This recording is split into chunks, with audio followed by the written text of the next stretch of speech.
What's up, guys? It is Jack and Jeff from MachineHunter.com. Jeff, today we're doing a very special 5 facts. This is the 5 facts fact check number 1.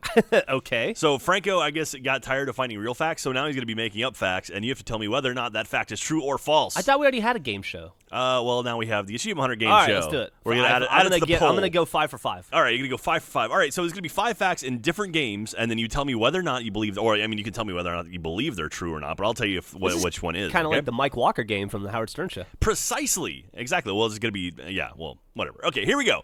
BioShock Infinite's original name in development was BioShock Infinity. The game had scrapped a story element where it would loop over and over again upon completion. This failed game mechanic is thought to be the cause of its long development cycle. Is that true or false? That is true. You are wrong. That is false. Oh, really? You are off to a terrible start. I didn't expect Franco to have decent wrong. All right. I know. He actually wrote this stuff out, man. He actually talented little fucker. Cares about what he's doing here. All right. All right, here we go. Moving on. Number 2. Almost said number 4 for some reason.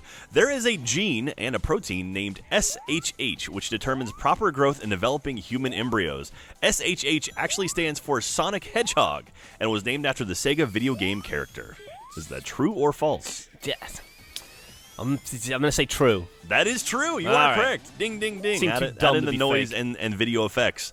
That is correct. There is actually a gene and protein named SHH, which is Sonic Hedgehog.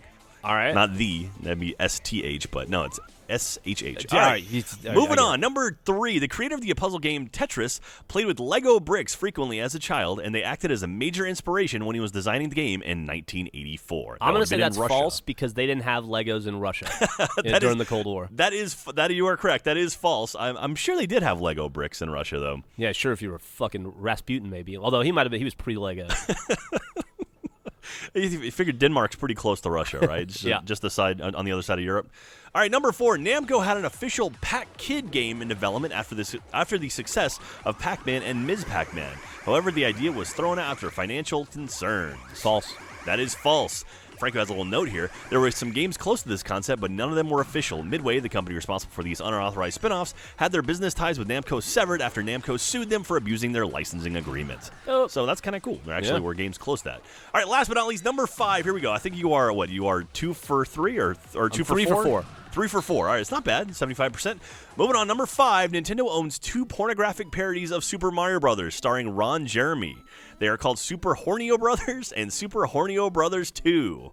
Entirely true. That is actually true. They bought the rights so they could stop production distribution immediately. Yep. That is pretty funny. I didn't know that.